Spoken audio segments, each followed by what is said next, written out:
अध्याय प्रभु यीशु मसीह की महिमा में सामर्थी सेवकाई के विषय में बात करती है। यशायाह का 9वां अध्याय प्रभु यीशु मसीह की सामर्थी सेवकाई के विषय में बात करती है कि प्रभु यीशु मसीह के सेवकाई का मतलब क्या है। दाऊद कहता कि जिस समय मुझे डर लगेगा मैं भरोसा रखूंगा, मैं परमेश्वर पर भरोसा रखूंगा। हमने देखा डर के विषय में, इस पृथ्वी पर डर ही डर है। प्रभु का महिमामय नाम का धन्यवाद हमारे जीवन में धन्य आशा काम करती है। जब हम इस पृथ्वी से उठाए जाएंगे, खींच लिए जाएंगे, स्वर्ग में उठाकर ले जाए जाएंगे, हमारा रैप्चर होगा, हमारा उठाया जाना होगा। उसके बाद भय, चिंता, परेशानी, ये सब चीजें मृत्यु तक खत्म हो जाएगी। ये महिमा में आशीष प्रभु ने होती है और ये आशीष हमारे साथ जुड़ी हुई है। आशीष, प्रभुता की आशीष हमारे साथ जुड़ी हुई है, बलवंतता की आशीष हमारे साथ जुड़ी हुई है, जय पाने की आशीष हमारे साथ जुड़ी हुई है। हम आशीषित हैं, हम जयवंत हैं, हम जयवंत से बढ़कर हैं, हम बलवंत ठहराए गए, हम बुद्धिमान ठहराए गए, हम शक्तिमान ठहराए गए। ये सारी चीजें यीशु मसीह के क्रूस पर के बलिदान के बाद हमारे लिए पूरी रीति संभव हो चुकी है। ये चीजें हमें दी जा चुकी हैं। ये हमारा प्रारब्ध है, ये हमारा भाग्य है। हारना हमारा भाग्य नहीं है, जीतना हमारा भाग्य हो गया। आंसू बहाना हमारा भाग्य नहीं, आनंद करना हमारा भाग्य हो गया। चिंता करना हमारा भाग्य नहीं, शांति में बने रहना ये हमारा भाग्य है। ये यीशु मसीह के क्रूस के कारण है। इसको समझिए। मैं चाहूंगा यशायाह की किताब 9वां अध्याय खोला जाए। यशायाह का 9वां अध्याय प्रभु यीशु मसीह की महिमा में सामर्थी सेवकाई के विषय में बात करती है। यशायाह का 9वां अध्याय प्रभु यीशु मसीह की सामर्थी सेवकाई के विषय में बात करती है कि प्रभु यीशु मसीह के सेवकाई का मतलब क्या है। दूसरे पद को हम पढ़ेंगे।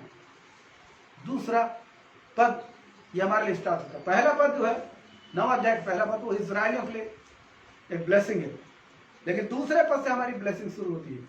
हम अन्य जाति लोग, जो लोग जातिगत रीति से हम इजरायली नहीं है, लेकिन बाइबल बताती है आत्मिक रीति से हम इजरायली हैं, क्योंकि परमेश्वर ने यीशु की मृत्यु के द्वारा इजरायली और हमने कोई भेद नहीं रखा। ये बात इफिसियों की पत्री 2 अध्याय के 14 पद में लिखा है कि परमेश्वर ने इजरायली और हमने कोई भेद नहीं रखा। यीशु मसीह की मृत्यु के द्वारा हम और इजरायली दोनों, माने हम इजरायलियों के साथ वाचा के भागीदार हैं। ये चीजें हमारे लिए हैं। मैं चाहता हूँ पहले उसको खोल के पढ़ लें ताकि आपको तसल्ली हो जाए। इफिसियों की पत्री के पहले आएंगे और दूसरे अध्याय और 12 पद से हम देखेंगे। 12 पद से हम देखेंगे। तुम लोग उस समय मसीह से अलग, ये हमारे लिए ये हमारा पास्ट है। यीशु मसीह को ग्रहण करने से पहले, या आप बोलिए यीशु मसीह के क्रूसिफिकेशन के पहले ये हमारा पास्ट है। और मैं चाहता हूं कि आप बहुत ही ध्यान से इन चीजों को सुने, क्योंकि ये जो शिक्षा है जो इस वक्त मैं आपको दे रहा हूं, ये आपके जीवन को मसीह में स्थिर करेंगे, विश्वास में मजबूत करेंगे। क्योंकि जब मैंने इनको पाया तब इन्होंने मुझको मेरे विश्वास में मजबूत किया, और जहां जहां मैंने इन शिक्षाओं को दिया है, लोगों ने अपने जीवन में महिमा में आत्मिक ताकतों को पाया है शिक्षाओं के द्वारा। तो लिखा है ये हमारे पास्ट लाइफ के बारे में बता के तुम तो उस समय मसीह से अलग है। आगे, और इजराइल की प्रजा के पद से, इजराइल की प्रजा के पद से अलग किए गए और प्रतिज्ञा की वाचाओं के प्रतिज्ञा की वाचाओं के भागी नहीं थे। जो प्रतिज्ञा इब्राहिम को दी गई, इसहाक को दी गई, याकूब को दी गई, जो प्रतिज्ञा इजराइल को दी गई थी, उन प्रतिज्ञाओं के वाचाओं के हम भागी नहीं थे। फिर क्या लिखा? और आशाहीन और जगत हम आशाहीन थे और जगत में ईश्वर रहित थे शब्द पर ध्यान दीजिए। हम थे। हाँ, फिर पर अब मसीह यीशु में तुम जो पहले दूर थे, मसीह के लहू के द्वारा, मसीह के लहू माने मसीह के बलिदान के द्वारा। लहू जो शब्द आता है समझिए वो बलिदान है। मसीह के लहू के द्वारा अर्थात मसीह के बलिदान के द्वारा अब निकट आ गए हो, क्योंकि वही हमारा मेल है। तो वही हमारा मेल है जिसने दोनों को एक कर लिया। जिसने दोनों के दोनों माने इजरायलियों को और हमको दोनों को एक कर लिया। और अलग करने वाली दीवार को जो बीच में थी हाँ, ढा अलग दिया। करने वाली दीवार को जो हमारे और इजराइल के बीच में थी उसको ढा दिया। और अपने शरीर में बैर अर्थात वह व्यवस्था जिसकी आज्ञा विधियों की रीति पर थी मिटा दिया कि दोनों ने अपने में एक नया मनुष्य उत्पन्न हाँ, करके दोनों में अपने में एक नया मनुष्य उत्पन्न करके मेल करा दे। हालेलुया। तो यीशु मसीह ने क्रूस की मृत्यु के द्वारा हमारे और इजराइल के बीच में भेद को मिटाया और हम दोनों की एक पिता से मेल करवाया। ये बात ये बाइबल कहती है, हम दोनों का मेल करवाया एक पिता के साथ। आमीन। इसलिए 19 पद में लिखा है कि अब तुम विदेशी और मुसाफिर नहीं रहे। हाँ, परंतु पवित्र लोगों के संगी स्वदेशी और परमेश्वर के घराने के हो गए। अगला पद। और प्रेरितों और भविष्यवक्ताओं की नींव पर हाँ, जिसके कोने का पत्थर मसीह यीशु स्वयं ही है बनाए बनाए गए हो, जिसमें सारी रचना एक साथ मिलकर प्रभु में एक पवित्र मंदिर बनती जाती है जिसमें तुम भी आत्मा के द्वारा परमेश्वर का निवास स्थान होने के लिए एक साथ बनाए जाते हो। आमीन आमीन। हम परमेश्वर का निवास स्थान होने के लिए एक साथ बनाए जाते हैं। ये हमारा भाग्य है। हम आ जाएंगे फिर यशायाह की किताब में और यशायाह के 9वें अध्याय में। और पहला पद जो है वो इजराइलियों के लिए है, दूसरे पद से वो हमारी ब्लेसिंग शुरू होती है। और दूसरे पद को देखेंगे। जो लोग अंधियारे में चल रहे थे उन्होंने बड़ा उजियाला देखा। और जो लोग घोर अंधकार से भरे हुए मृत्यु के देश में रहते थे, हाँ, उन पर ज्योति चमकी। ये हमारे परिवर्तन के बारे में बात कर रहा है वचन। जब हमें परिवर्तित किया गया, हमें नया जन्म दिया गया, हम पर दया की, हमारे पाप क्षमा किए गए और परमेश्वर के साथ हमारा मेल मिलाप कराया गया प्रभु यीशु मसीह के लहू के द्वारा। ये इसके बारे में बात कर रहे हैं कि हम मृत्यु की छाया में बैठे थे, हम मृत्यु के देश में बैठे थे, घोर अंधकार में बैठे थे, वहां पर हम पर ज्योति चमकी। जब यीशु मसीह का सुसमाचार हमारे जीवन में आया, ज्योति चमकी। और अब तीसरे पद को हम देखते हैं जो कलीसिया के बारे में लिखा है। हाँ, तूने जाति को बढ़ाया, तूने उसको बहुत आनंद दिया, तूने उसको बहुत आनंद दिया। और इस बात को हम जानते हैं, परमेश्वर ने लगातार कलीसिया को बढ़ाया और उद्धार का महिमा में आनंद उनको दिया और जय पर जय दिया। फिर क्या लिखा? वे तेरे सामने कटनी के समान का सा आनंद करते हैं, वे तेरे सामने कटनी के समय का सा आनंद करते हैं और ऐसे मगन है हाँ, जैसे लोग लूट बांटने के समय मगन रहते हैं। ये उद्धार का आनंद है, ये उद्धार का आनंद है, ये उद्धार का आनंद है। और मैं आपको इस बात की ओर ले चलना चाहता हूँ। ये आनंद ऐसा आनंद है जो कभी खोने वाला आनंद नहीं है। यह आनंद ऐसा आनंद है जो महिमा से भरा हुआ है, उद्धार का आनंद।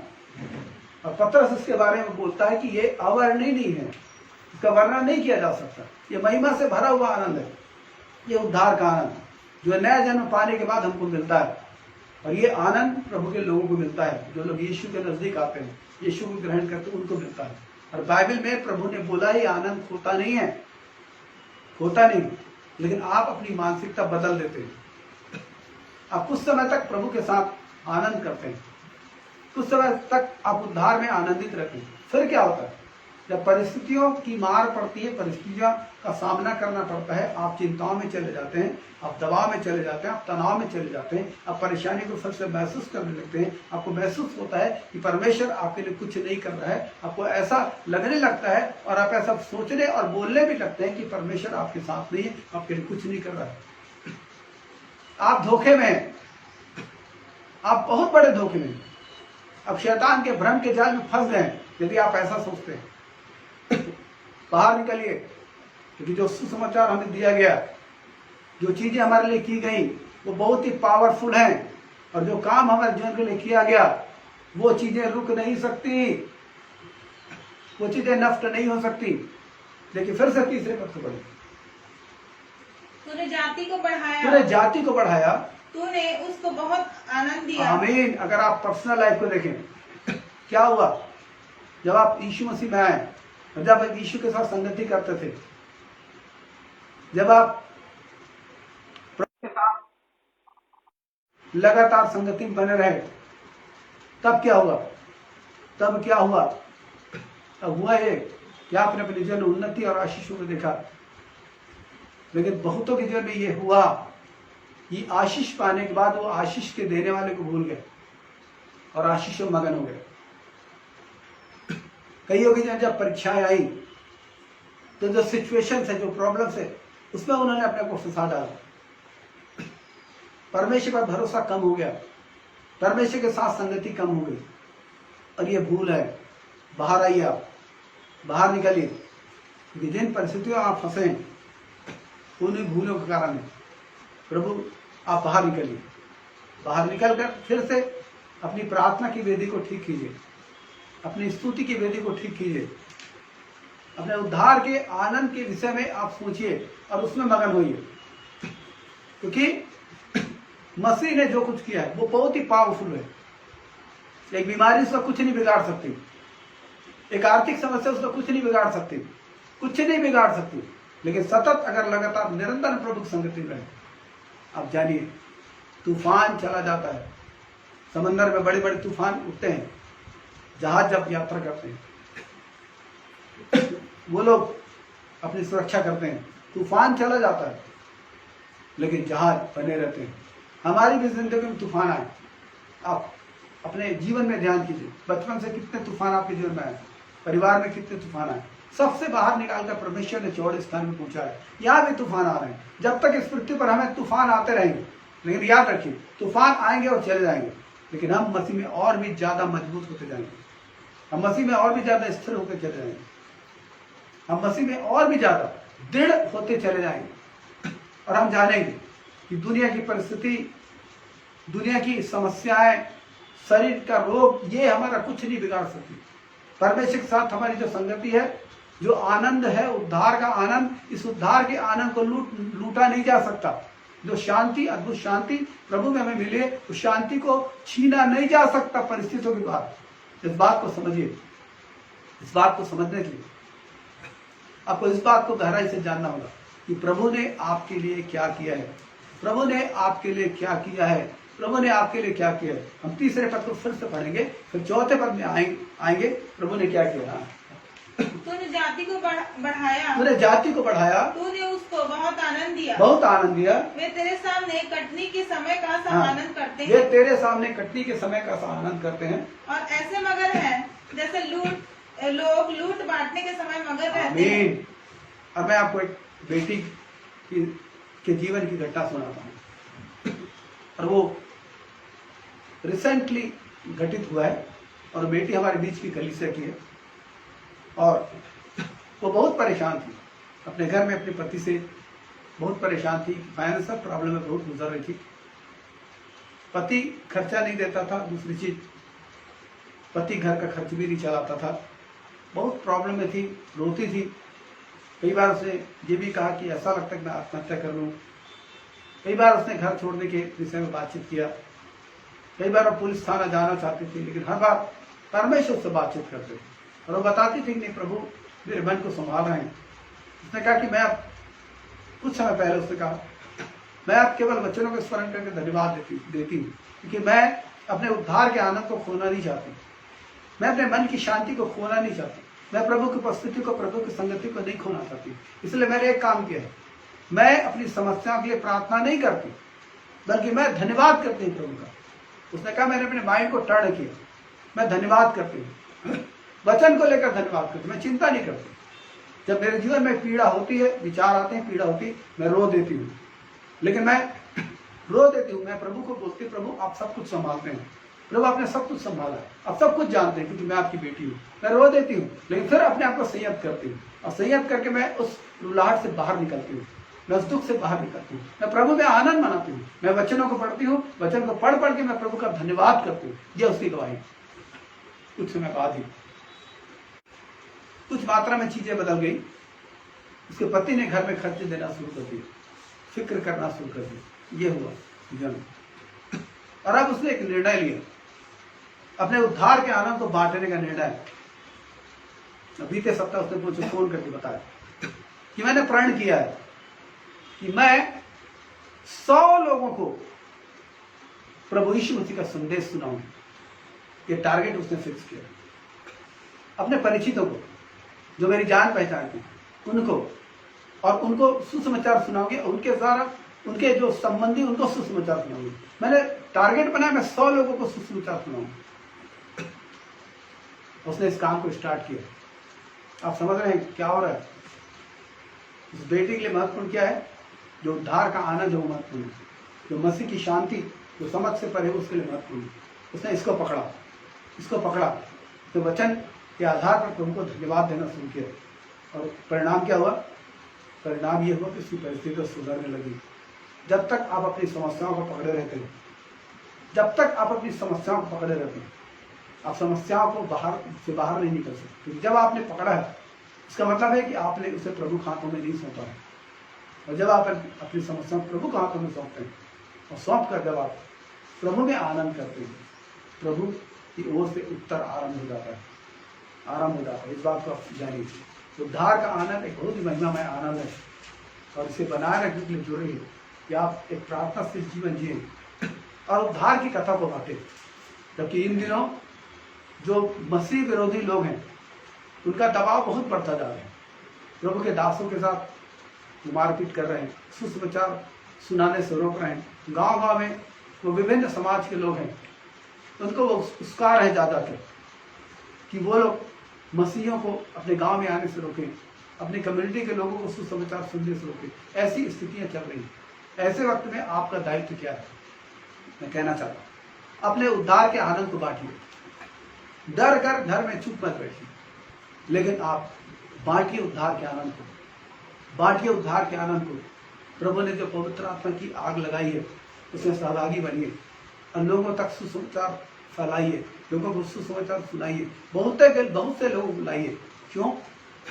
क्योंकि चाहे शत्रु जितना भी बल लगाए, लेकिन वो परमेश्वर की योजना को सफल नहीं कर सकता।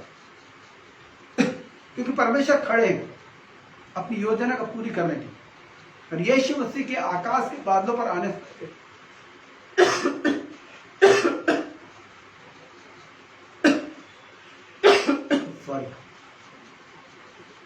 यीशु मसीह के आकाश के बादलों पर आने से पहले एक भारी कटनी प्रथम फल के रूप में काटी जाएगी।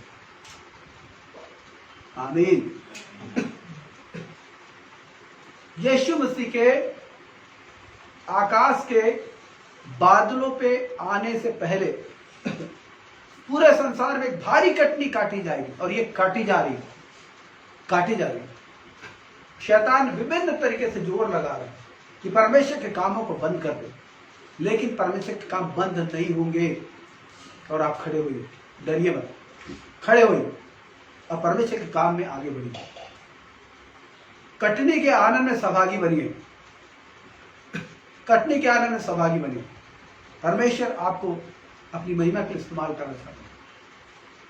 अपने उद्धार के आनंद को बांटिए, कटने के आनंद में सहभागी बनिए। फिर क्या होगा? जब यीशु मसीह आएंगे और आकाश के बादलों पर हम लोग उठा लिए जाएंगे, तब रिवाइवल आएगा इजराइलियों के बीच में। जो जातिगत इजराइलियों के बीच में एक रिवाइवल आएगा, और वो यीशु को जानेंगे, और 1,44,000 लोग वहां पर चुने जाएंगे, जिसके बारे में प्रकाशित वाक्य के 7वें अध्याय में लिखा है। 1,44,000 लोग यहूदियों में से चुने जाएंगे। ये लोग पूरे संसार में जाकर सुसमाचार प्रचार करेंगे। सुसमाचार की आग इनके द्वारा सारे संसार में फैलाई जाएगी। वो बहुत ही कठिन समय होगा, क्योंकि एंटी क्राइस्ट वो सदा राज्य करने जाएगा पृथ्वी पर, और इसीलिए वो नहीं चाहेगा कि यीशु से राज्य करे। और बाइबल बताती है वो राज्य का सुसमाचार प्रचार करेंगे। वो बोलेंगे कि हमारा मसीह राजा आने वाला है, मसीह राजा आएगा, ऐसा बोलेंगे। और एंटी क्राइस्ट से तो बहुतों को मरवाएगा, बहुतों की आत्माएं देगा। देश देश में भी यही होगा। देश देश के लोग भी विभिन्न भागों में बटेंगे। बहुत लोग उनका साथ देंगे, बहुत लोग उनका विरोध करेंगे। अंततः क्या होगा? बहुतों के सिर काटे जाएंगे, मसीह के गवाहों के सिर काटे जाएंगे। लेकिन उनकी मेहनत से एक और चीज होगी। अभी जो फसल काटी जाएगी यीशु मसीह के आकाश के बादलों पर आने से पहले, वो प्रथम फल के रूप में होगा। प्रथम फल। और आप जानते हैं खेत की उपज में से जो प्रथम फल लाया जाता है वो थोड़ा होता है, लेकिन जब पूरी कटनी काटी जाती है वो कटनी बहुत होती है। और एंटीक्राइस्ट के राज में वो कटनी काटी जाएगी, बहुतायत की फसल। वहां पर भी वो चाहकर भी यीशु मसीह के सुसमाचार को रोक नहीं पाएगा, जबकि सारा पावर उसके हाथ में होगा, पूरा फाइनेंस उसके हाथ में होगा। देश की बहुत सारे जो देशों के लोग हैं उनके हाथ में होंगे। चिप के द्वारा वो लोगों के माइंड को कब्जे में करके रखेगा, बहुत बड़ी भीड़ को कब्जे में, लेकिन वो कटनी को नहीं रोक पाएगा। परमेश्वर ने जो ठाना है उसको नहीं रोका जा सकता। परमेश्वर जो प्लानिंग बनाई उसको खत्म नहीं किया जा सकता। परमेश्वर ने आपके लिए जो कहा है उसे शैतान किसी भी रीति से खत्म नहीं कर सकता। किसी भी रीति से आपके लिए परमेश्वर जो कहा है उसे खत्म नहीं किया जा सकता। आपका जो भाग्य, जो आप बाइबल में पढ़ते हैं कि यीशु मसीह को ग्रहण करने के कारण आप किस किस प्रकार के भाग्य, आपको भाग्य दिया गया, किस प्रकार की आशीष आपके जीवन में, उन्हें शैतान छीन नहीं सकता, उन्हें शैतान खत्म नहीं कर सकता, नहीं कर सकता कभी। अब चौथे पद को पढ़िए, यशायाह इसके 9 अध्याय 4 पद देखिए। क्योंकि तूने उसकी गर्दन पर के भारी जुएं और उसके बंगे के बांस, उस पर अंधेर करने वाले की लाठी, इन सबों को ऐसा तोड़ दिया है, ऐसा तोड़ दिया है जैसे मिद्यानियों के दिन में किया था। आमीन। ये हमारे लिए लिखा गया, हमारे जातियों के लिए लिखा गया। हमारे जातियों के जुए को तोड़ दिया गया, हमें आजादी दी गई, हमारे जुए को नष्ट किया गया, हमारे जुए को नष्ट कर दिया गया है। यीशु मसीह ने 2000 साल पहले हम यीशु को ग्रहण करके केवल उस उद्धार को ग्रहण करते हैं जो 2000 साल पहले तैयार किए गए। यीशु को ग्रहण करके उन आशीषों को ग्रहण करते हैं जो इब्राहिम को दी गई। यीशु को ग्रहण करके हम ग्रहण करते हैं, हम ग्रहण करते हैं, हमने ग्रहण किया तो हमें हमारे साथ जोड़ दी गई। यीशु को ग्रहण करने का सारी आशीषें, सारी ब्लेसिंग जोड़ दी गई, आपके साथ जोड़ दी गई।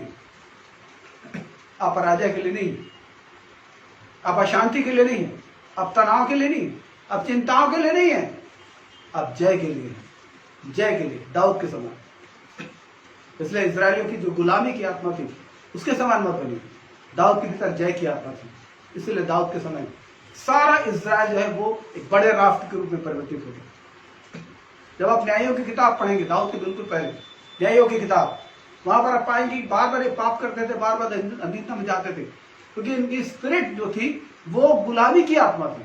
इसलिए बार बार ये लोग दुश्मन देश के अधीन में हो जाते हैं। लेकिन जब दाऊद राजा बना, दाऊद पहचानता था गुलामी को, दाऊद जानता था वीरता को, जय को। दाऊद ने समझ लिया था। जब आप दाऊद के भजनों को पढ़ेंगे आप जानेंगे कि दाऊद के पास परमेश्वर के लिए कैसे अद्भुत प्रकाशन थे। सबसे ज्यादा प्रकाशन दाऊद के पास, परमेश्वर के साथ निजी संगति हुई, परमेश्वर के जो वायदे हैं उसके संबंध में, प्रतिज्ञाएं, वाचाओं के संबंध में सबसे ज्यादा गहरा गाढ़ा प्रकाशन दाऊद के पास था। इसलिए दाऊद कहता है, तू मेरा शरण है, तू मेरा बल है, तू मेरी ज्योति है, तू मेरे ढाल है। दाऊद परमेश्वर को अपनी व्यक्तिगत लाइफ में पहचानता था, पर्सनली पहचानता था, वो जानता था परमेश्वर का पर्सनल वो मुक्तिदाता है, पर्सनल उद्धार करता है, पर्सनल सेवियर है। ये दाऊद जानता था। जब आप उसकी किताबों, जब दाऊद के भजन को पढ़ें, दाऊद के और भी जगह में जो लिखे गए उसको पढ़ें, आप जानेंगे दाऊद के लिए परमेश्वर क्या था। दाऊद परमेश्वर को करीब से जानता था, दाऊद परमेश्वर बहुत ही करीब से जानता था, बहुत ही पर्सनल उसके रिलेशन था। इसीलिए वो जय की आत्मा में चला, उसने जान लिया था, पहचान लिया था, उसने पहचान लिया था कि परमेश्वर उसको जय देने वाले हैं। और दाऊद के समय में पूरा इजराइल एक सामर्थ्य राष्ट्र के रूप में उभरा।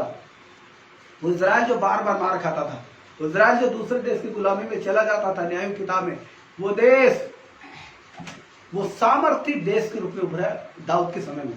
चारों ओर की जितनी जातियां थी वो सब आकर दाऊद को दंडवत करती थी, और आकर वो लोग कीमती पदार्थ दाऊद को भेंट में देते थे, कीमती पदार्थ। तो ऐसा शासन जो था वो इजराइल का था दाऊद के समय, क्योंकि दाऊद जय की आत्मा को पहचानता था। और इसीलिए दाऊद के जीवन में भी एक व्यक्ति के रूप में भयंकर परिस्थिति आई। एक तो साउल राजा बनने से पहले उसे मारना चाहता था, और भटकता फिरा दाऊद लगभग 12 साल, जब राजा बना तो भी परेशानियां कम नहीं हुई। दाऊद की किताबों में लिखा है उसके आंसुओं के बारे में, उसकी तकलीफों के बारे में, उसकी पीड़ाओं के बारे में दाऊद ने लिखा है। अपने सारे संस्मरण को, जो अनुभव उसके जीवन में हुआ, सबको उसने लिखा है, सबको उसने लिखा है। उसने परमेश्वर की सहायता भी लिखा। इन बातों के दरमियान, उन दुखों के दरमियान, उन चीजों के दरमियान दाऊद ने जय पाया। उसने परमेश्वर की सेवकाई को पूरा किया। उसने परमेश्वर के सम्मान को घटने नहीं दिया। उसने परमेश्वर को ऊंचे उठाकर रखा दाऊद ने। और यही इससे बढ़कर यीशु मसीह ने किया, और बढ़कर यीशु मसीह ने कलीसिया को दिया। तो क्या दिया कलीसिया को? हम उसके 6 पद को पढ़ेंगे। हाँ, क्योंकि हमारे लिए एक बालक उत्पन्न हुआ। 1 मिनट, 5 पद को पढ़े। क्योंकि युद्ध के लड़ने वाले हाँ, सिपाहियों के जूते हाँ, और लहू में लथड़े हुए कपड़े हाँ, सब आग का कौर हो जाएंगे। हाँ, आमीन। ये सारी चीजें, इसका मतलब है जो युद्ध में ये युद्ध को जीता जाएगा, युद्ध में जीतने के बाद जो युद्ध की सामग्री उसे जला दी जाएगी। फिर क्या लिखा है? क्योंकि हमारे लिए एक बालक उत्पन्न हाँ, अब यीशु मसीह के जन्म की भविष्यवाणी। मान लिए एक बालक उत्पन्न हुआ, हमें एक पुत्र और दिया हमें गया एक पुत्र दिया गया है, और प्रभुता उसके कांधे पर प्रभुता होगी, उसके कांधे पर होगी, और उसका नाम अद्भुत युक्ति करने वाला, पराक्रमी पराक्रमी परमेश्वर, परमेश्वर, अनंत काल का पिता, हाँ, और शांति का राजकुमार रखा जाएगा। आमीन। तो जब हमने पढ़ा दूसरे, तीसरे और चौथे पद को, दूसरे, तीसरे, चौथे पद को, ये क्यों संभव हुआ? हमें ज्योति क्यों मिली? हमें आनंद क्यों मिला? हमें अभिषेक क्यों मिला? ये इसलिए मिला क्योंकि हमारे लिए एक बालक उत्पन्न हुआ। हालेलुया। हमारे लिए एक बालक उत्पन्न हुआ और हमें एक पुत्र दिया गया। आमीन। हालेलुया। हमारे लिए एक बालक उत्पन्न हुआ और हमें एक पुत्र। ये भेद है, बहुत बड़ा भेद है, जिसके बारे में गलाती 4 अध्याय में हम उसको समझ सकते हैं। बालक उत्पन्न हुआ, इसका मतलब है प्रभु यीशु मसीह इस्राएलियों के मध्य में आए, व्यवस्था के अधीन उत्पन्न हुए, इसलिए व्यवस्था की विधियां यीशु मसीह पूरी गई है। बाइबल बताती है यीशु मसीह ने सारी व्यवस्था को पूरा किया, सारी व्यवस्था को पूरा किया, और व्यवस्था को पूरा करके उसने धार्मिकता को हासिल किया। व्यवस्था को पूरा करके उसने परमेश्वर के द्वारा धार्मिकता को हासिल किया। चलिए मैं थोड़ा 2 वर्ड बोलता हूं, शायद आपके समझ में ना आए, लेकिन मैं बाद में यदि आप पूछेंगे तो इसको और एक्सप्लेन करूंगा, क्योंकि समय भी हो रहा है। तो व्यवस्था की मांग ये है कि मनुष्य जो है वो व्यवस्था को पूरा करे, आज्ञाओं को पूरा करे, और आज्ञाओं को पूरा करने के कारण वो परमेश्वर की नजरों में धर्मी ठहरेगा, निर्दोष ठहरेगा। लेकिन बाइबल बताती मनुष्य पाप के हाथ में बिका हुआ है, उसके भीतर इतनी कुवत सामर्थ नहीं कि व्यवस्था को पूरा कर सके। तो व्यवस्था का पालन करने मनुष्य असफल है। उस व्यवस्था को यीशु मसीह ने पूरा किया। हालेलुया। उस व्यवस्था को यीशु मसीह ने पूरा किया, अक्षरशः पूरा किया। सारी व्यवस्था को यीशु मसीह ने पूरा किया, और पूरा करके उसने धार्मिकता को कमाया, धार्मिकता को हासिल किया, परमेश्वर के हाथ से धार्मिकता को हासिल किया। यीशु मसीह को उपहार में नहीं दिया गया धार्मिकता, लेकिन जब वो देह के दिनों में थे पृथ्वी पर, उन्होंने धार्मिकता को कमाया, हासिल किया। हालेलुया। प्रभु इस वेद को और भी समझने के लिए हमें अनुग्रह करे, ताकि हम लोग इस वेद को समझें, समझाएं और बहुत ही आशीषित हों। यीशु मसीह ने धार्मिकता कमाया, फिर यीशु मसीह ने क्या किया? वो हमारे पास आया। यीशु मसीह ने किया, उसने हमारे पाप अपने ऊपर ले लिए। देखिए यीशु मसीह का महिमामय काम, उसने हमारे पाप अपने ऊपर लिए और अपनी धार्मिकता हमें दे दी। यूं समझिए, जैसे 2 लोग आपस में वस्त्र बदलते हैं, 2 लोग आपस में वस्त्र बदलते हैं, कि एक व्यक्ति अपने वस्त्र उतारता है, दोनों अपने वस्त्र उतारते हैं और एक दूसरे के वस्त्र पहन लेते हैं। हालेलुया। तो यीशु मसीह ने अपनी धार्मिकता का वस्त्र उतारा और हमें दिया, और हमारे अधर्म के वस्त्रों को उसने उतारवाया और वो खुद पहन लिए। ये प्रभु का प्रेम है, ये प्रभु का काम है। पवित्र प्रभु पाप बन गया, हालेलुया। पवित्र प्रभु पाप बन गए। इसीलिए आप इस बात को समझिए, ये काम प्रभु ने किया। इसलिए यहाँ पर लिखा है हमारे लिए एक बालक उत्पन्न हुए, अर्थात व्यवस्था का दिन प्रभु यीशु से उत्पन्न हुए, लेकिन उन्होंने व्यवस्था को पूरा किया और पूरा करके उन्होंने धार्मिकता को हासिल किया और वो पुत्र बन गए। उन्होंने पुत्र होने का अधिकार हमको दिया, जो हमारे लिए उपहार है, हमारे लिए गिफ्ट है। हमने धार्मिकता को कमाने के लिए कुछ नहीं किया। धार्मिकता करता है परमेश्वर की निगाह में निर्दोष ठहर जाना। जब आदम पाप में गिरा, पाप के कारण आदम परमेश्वर की निगाह में दोषी हो गया, और आदम के पाप के कारण, आदम के वंशज होने के कारण हम भी परमेश्वर की निगाह में पापी, दोषी और दंड के योग्य। ये हमारा भाग्य, दंड के योग्य। लेकिन यीशु मसीह ने हस्तक्षेप किया अपने प्यार के कारण, और उन्होंने क्या किया? उन्होंने व्यवस्था को पूरा किया, धार्मिकता हासिल की, फिर हमारे पापों को अपने ऊपर लिया और अपनी धार्मिकता हमें दे दी, अपनी धार्मिकता हमें दे दी। और अब यीशु मसीह को स्वीकार करने के कारण, यीशु मसीह ग्रहण करने के कारण परमेश्वर की निगाह में धर्मी अर्थात निर्दोष ठहरा जाते हैं। अनुग्रह पाने वाले बन गए, दंड पाने की अपेक्षा अनुग्रह पाने वाले बन गए। इसीलिए परमेश्वर हमारी सहायता करता है क्योंकि हमने उसके पुत्र का सम्मान किया। इसलिए परमेश्वर हमसे प्रेम करता है क्योंकि अपने पुत्र से बहुत प्यार करता है, और इसलिए पुत्र जिससे प्यार करता है परमेश्वर उससे प्यार करता है। और हम यीशु मसीह के द्वारा परमेश्वर के पुत्र बनाए गए, इसलिए परमेश्वर हमसे हृदय की समस्त गहराई से प्यार करता है, और इसलिए हम उसके नजरों से उछल नहीं हो सकते। इसलिए हमारी समस्याओं के खिलाफ मुख मोड़ के नहीं रह सकता। लेकिन हम जब प्रार्थना करते हो काम करना आरंभ करता है। बाइबल कहती है, जब आप लूका 18 अध्याय पढ़ेंगे, वहां पर स्पष्ट प्रभु ने बोला कि जब लोग दुहाई देते हैं, 5, 6, 7 पद में लिखा है, जब लोग दुहाई देते हैं परमेश्वर काम करना आरंभ कर देते हैं। तुरंत काम बाद में दिखता है, लेकिन काम शानदार होता है, काम महिमा से भरा होता है, क्योंकि जिस परमेश्वर में मैंने विश्वास किया वो महिमा का परमेश्वर है, वो महिमा का परमेश्वर है। काम साधारण दिखाई दे सकता है, काम दिखाई नहीं दे सकता, लेकिन जब काम पूरा होता है महिमा प्रकट होती है। ये परमेश्वर का काम है, क्योंकि हम उसके पुत्र ठहरा गए हैं यीशु मसीह के लोगों द्वारा। तो लिखा है यशायाह इसके 9 अध्याय के 6 पद में, 9 अध्याय के 6 पद से पढ़े, क्योंकि हमारे लिए एक बालक उत्पन्न हुआ, हमें एक पुत्र दिया गया, और प्रभुता उसके कांधे पर होगी। लिखा है कि प्रभुता उसके कांधे पर डाली गई। हालेलुया। पाप को हराने का, श्राप को नष्ट करने का, बलिदान चढ़ाने का प्रभुता उससे दी गई, प्रभुता उससे दी गई। वो प्रभुता आदम को दी गई थी, आदम प्रभुता में असफल हो गया, वो प्रभुता यीशु मसीह को दी गई। यीशु मसीह जो है वो सफल हो गए, अपने मृत्यु के द्वारा वो सफल हो गए, और इसीलिए धार्मिकता उन्हें दी गई। तो लिखा धार्मिकता उसके कंधे पर होगी, और उसका नाम अद्भुत युक्ति करने वाला पराक्रमी परमेश्वर, अनंत काल का पिता और शांति का राजकुमार रखा जाएगा। और अगले पद को पढ़ने, 7वें पद को, उसकी प्रभुता का सर्वदा बढ़ती रहेगी और उसकी शांति का अंत ना हो। आमीन। बस यही तक पढ़े, उसकी प्रभुता सर्वदा बढ़ती रहेगी। आप क्या समझते हैं? आप क्या समझते हैं? आप यीशु मसीह पर विश्वास करते हैं, आप नष्ट हो जाएंगे। आप यीशु मसीह पर विश्वास करते हैं तो आप परिस्थितियां आपको खत्म कर देंगी, नष्ट कर देंगी। क्या आप ऐसा समझते हैं? अगर आप ऐसा समझते हैं भूल में तो शैतान के जाल में बाहर निकलिए। यीशु मसीह के वचन के अनुसार अपने आप को चेक कीजिए। यीशु मसीह के वचन के अनुसार अपनी स्थिति को जानिए कि आपको प्रभुता के लिए बुलाया गया है, और यीशु को ग्रहण करने के कारण आप नष्ट नहीं हो सकते। तो क्या करें? फिर से आएंगे भजन 56 में, मैं खत्म करूंगा, समय हो गया।